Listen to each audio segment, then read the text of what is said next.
ఇప్పుడు గురువుగారు తీరని కోరికలు అవి కళ్ళలోకి వస్తే ఏం జరుగుతుంది? తీరని కోరికలు అంటే అండి, ఒకడు కోటీశ్వరుడు కావాలి అని కలలు అంటుంటాడు. వాడు కోటీశ్వరుడు అయ్యే అవకాశమే లేదు.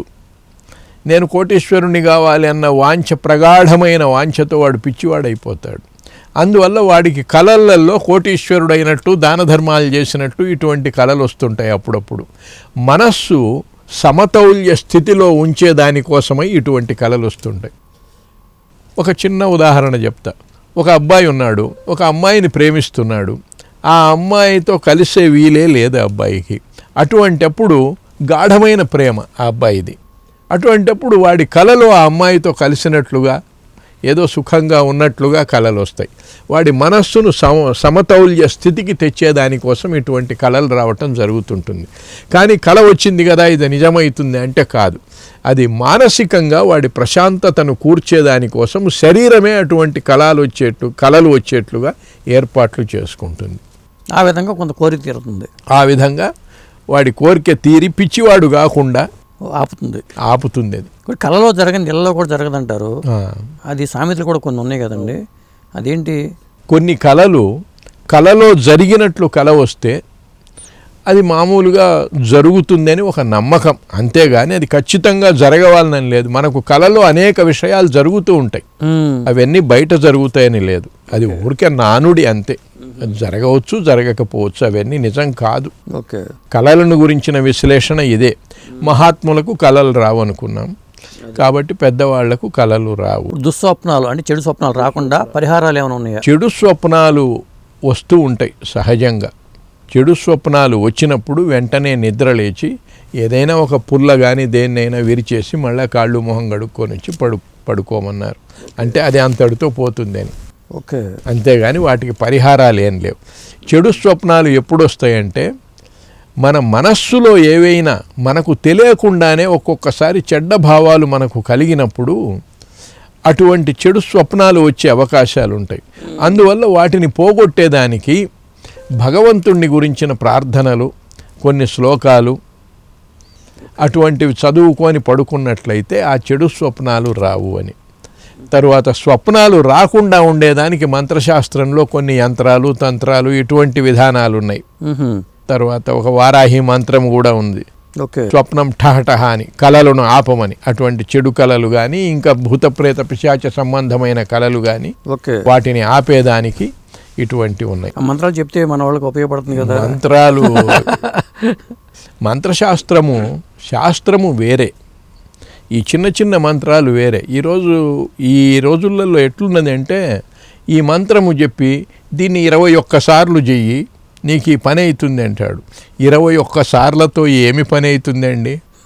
ముక్కు మూసుకొని 1000 సంవత్సరాలు ఋషులు తపస్సు చేశారే, వాళ్ళకే కోర్కెలు నెరవేరలేదు, ఆత్మదర్శనం కాలేదు, చిన్న చిన్న పనులు కూడా కావటం లేదు. అట్లాంటిది 21 సారి రోజు మీరు చదివితే ఎట్లా ఉంటుందంటే మనం ప్యాంటు షర్ట్ వేసుకొని యోగా క్లాసులకు పోయి కూర్చున్నట్టు ఉంటుంది. రోజు అరగంట యోగా క్లాసులో నువ్వు కూర్చొని వస్తే ఏమొస్తుంది దానివల్ల? అయితే ఒక భ్రాంతి ఉంటుంది. ఆ భ్రాంతి ఖచ్చితంగా కలుగుతుంది మనకు. ఇప్పుడు అందువల్లనే రామాయణంలో ఒక ఉదాహరణ, హనుమంతుల వారు రాత్రిపూట సీతా సందర్శన ఉత్సుకతతో వెళ్ళాడు. పాపం లంకంతా తిరిగాడు, ఎక్కడా ఆమె కనపడలేదు. రావణాసురుడి మందిరానికి వెళ్ళాడు. అక్కడ ఒక చోట ఒంటరిగా నిద్రపోతూ మండోదరి కనపడ్డది. మండోదరిని చూసి భ్రాంతి చెందాడు. బుద్ధిమతాం వరిష్టం, బుద్ధిమతులలో శ్రేష్ఠుడైన హనుమంతుడు, జ్ఞానినాం అగ్రగణ్యం, జ్ఞానులలో అగ్రగణ్యుడు అయిన హనుమంతుడు భ్రాంతి పడటం ఏంటి? సీతమ్మవారు అనుకున్నారు. సీతమ్మవారని భ్రాంతి పడ్డాడు. తరువాత మళ్ళా తానే తెలివి తెచ్చుకున్నాడు. రాముణ్ణి విడిచిన మహాతల్లి ఇట్లా సుఖంగా నిద్రపోతుందా? భర్తను వదిలిపెట్టి ఉన్న మహాపతివ్రత ఆమె అని అనుకొని నేను భ్రాంతి పడ్డాను, ఈమె సీత కాదు అని నిర్ణయానికి వచ్చాడు. అంటే మనము కూడా జపతపాలు చేస్తూ మనం ఏదో సాధించామన్న భ్రమలోకి వెళ్ళిపోతాం. అది చెప్పేదానికి అక్కడ ఆ విషయం చెప్పాడు. అది భ్రమ అంతేను.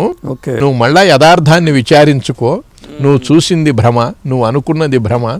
ఒక్కొక్కడు అడుగుతుంటాడు, స్వామి నేను జపం చేసుకునేటప్పుడు నాకు తెలియకుండానే రుద్రాక్షమాల పడిపోతుందండి, ఏకాగ్రతలోకి వెళ్ళిపోయినట్టు అంటాడు. కాదు, పైత్య ప్రకోపమై నువ్వు కూర్చొని కళ్ళు మూసుకొని కూర్చోవటం వల్ల శరీరంలో మైకము గమ్మినట్టయి పడిపోతుంది. అంతేగాని నువ్వు మహాభక్తుడివై ఏకాగ్రతలోకి వెళ్ళిపోయి రుద్రాక్షమాల పడిపోయిందని కాదు అర్థం. ఓకే. కాబట్టి అది ఎవరో మహానుభావులకు అట్లా జరుగుతుంది. అంతేగాని సాధారణమైన మన చేతిలో నుంచి మాల పడిపోయిందంటే తంద్ర, అంటే మత్తుగా ఉంటుంది. జపానికి కూర్చున్నాం, మత్తుగా ఉంటుంది, ఆ మత్తులో పడిపోతుంది. మళ్ళా లేస్తాం, నిద్రపోయినామే, అయ్యో నిద్రపోయినానే అని మళ్ళా లేస్తుంటారు. అట్లా ఇవంతా భ్రాంతులు కొన్ని ఉంటాయి. అటువంటి భ్రాంతులు కలగవచ్చు. ఇంకోటి మన మీద దాడి చేసి ఎవరు కొట్టినట్టు వచ్చారనుకోండి, మనం కూడా తిరగబడి కొట్టాలని చెప్పి కాలు పెట్టి ఇలా ఇసరటం, అది వెళ్ళి మనం గోడ కొట్టుకోవటం, కాలుకి దెబ్బ తగ్గడం జరుగుతూ ఉంటుంది.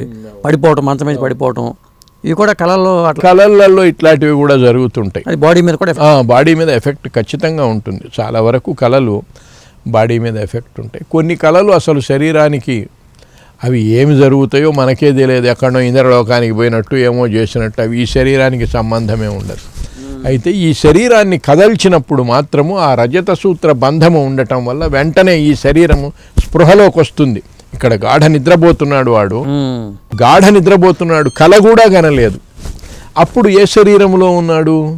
మనోబుద్ధి చిత్త అహంకారములు అన్నీ కూడా ఆత్మయందు లీనమై ఉన్నాయి. ఆ ఆత్మయందు లీనమై ఉన్నాయి కానీ అజ్ఞానములో లీనమై ఉన్నాయి. వీడికి జ్ఞానముతో వీడి ఎరుకతో లీనము కావటం కాదు. ఓకే. సమాధి స్థితుడికి ఎరుకతో లీనమైతాయి ఇవి. నిద్రలో ఉండేవాడికి వీడికి తెలియకుండా లీనమైతాయి. మెలకువకి గాఢ నిద్రకి మధ్యలో ఎన్ని దశలు ఉంటాయండి? మెలకువకు గాఢ నిద్రకు మధ్యలో ఏమి దశలు లేవు. గాఢ నిద్ర కలలు రావు, ఒకటే దశ స్వాప్నిక స్థితి. ఆ స్వప్నంలోకి పోవచ్చు, పోకుండానే గాఢ నిద్రలోకి పోవచ్చు. ఓకే. తర్వాత గాఢ నిద్రలోకి వెళ్ళిపోయినప్పుడు అక్కడ ఏ శరీరము? కారణ శరీరం అంటారు. అది కారణ మాత్రమే, అంతఃకరణం మాత్రమే ఉంటుంది అక్కడ, అంతే. ఇంకా అదేమి పని చెయ్యదు అది. అందువల్ల మీరు అక్కడ ఉన్నట్లు కూడా మీకు తెలియటం లేదు. ఓకే. ఆ స్థితిలో అదే సమాధిలోకి వెళ్ళిపోయిన వాడికి తాను అక్కడ ఉన్నట్లుగా వాడికి అవగతమవుతుంది, తాను ఒక్కడే ఉన్నాడు అక్కడ అన్న జ్ఞానం వాడికి ఉంటుంది. నిద్రపోయిన వాడికి, ఇప్పుడు నిద్రపోయిన వాడిని ఎత్తుకొని పోయి ఒక తోటలో అంతా తిప్పుకొచ్చారండి, కానీ నిద్రపోయి ఉన్నాడు. అక్కడ సుగంధము వాడికి ఏమీ తెలియటంలే, పూలు వికసించి ఉన్నాయి, ఆ అందాలు కనపడటంలే. అక్కడ పూల సువాసన గాలి పీల్చుకుంటున్నాడు, ఆ సువాసనను కూడా పీల్చుకున్నాడు, కానీ వాడికి తెలియటంలే. అట్లనే తనకు తెలియకుండా జరుగుతున్నది ఇది, కాబట్టి ఆ ఫలితం వాడి మీదకి రావటంలే. గాఢ నిద్ర కాసేపైనా పోతే గాని మనిషికి అలసట తీరదు. శక్తి వచ్చేది గాఢ నిద్రలో. ఓకే. మనం పగలు పని చేసే స్టామినా రాత్రి నిద్రపోకపోతే ఆ స్టామినా తగ్గుతుంది, మనకు శక్తి రాదు, డల్గా ఉంటాం మనం. ఎప్పుడు వస్తుంది అంటే గాఢ నిద్రలోకి మనం వెళ్ళిపోయిన కొద్ది క్షణాలలో సంపాదించుకున్న శక్తే ఇది. అదే విశ్వశక్తి అంటారు, సహస్రార చక్రం గుండా ఆ శక్తి నిద్రలో వస్తుంది, గాఢ నిద్రలో. అందువల్ల గాఢ నిద్ర కొంచెం సేపు అయినా, కొన్ని క్షణాల పాటైనా గాఢ నిద్ర మనిషికి అవసరం. అది వస్తూ ఉంటుంది అప్పుడప్పుడు. ఎంత రాత్రి నిద్రపోయేదాకా మనస్సు కలలు కంటూనే ఉంటుంది. ఓకే. నిద్ర వచ్చేదాకా, ఆ నిద్ర పట్టేంత వరకు కూడా మనస్సు ఆలోచన చేస్తూనే ఉంటుంది. అది మనస్సు యొక్క స్వభావం అది. ఓకే. ఏదో ఒక ఆలోచన వస్తూనే ఉంటుంది. అట్లా ఆలోచన వస్తూ వస్తూ వస్తూ గాఢమైన నిద్రలోకి కొంచెం సేపు పోయినా కూడా ఆ శక్తి మనకు వస్తుంది అన్నమాట. అట్లనే తెలివితో సమాధిలోకి వెళ్ళిన వాడికి ఆ శక్తి ఇంకా ప్రజ్వలితమవుతుంది, ఎక్కువ శక్తి వస్తుంది వాడికి. ఎందుకంటే తన తెలివితో జరుగుతున్నది అది. అందువల్ల సమాధినిష్ఠుడైన వాడికి శరీరము చులకనగా ఉండటము, వేగంగా నడవటము, శరీరము పటుత్వంగా ఉండటం, ఉన్నంతలో బలహీనంగా ఉన్నా కూడా ఈ లక్షణాలు సమాధి స్థితుడికి కలుగుతాయి. థ్యాంక్ యూ గురుగారు, చాలా విషయాలు చెప్పారు. చాలా సంతోషం అండి.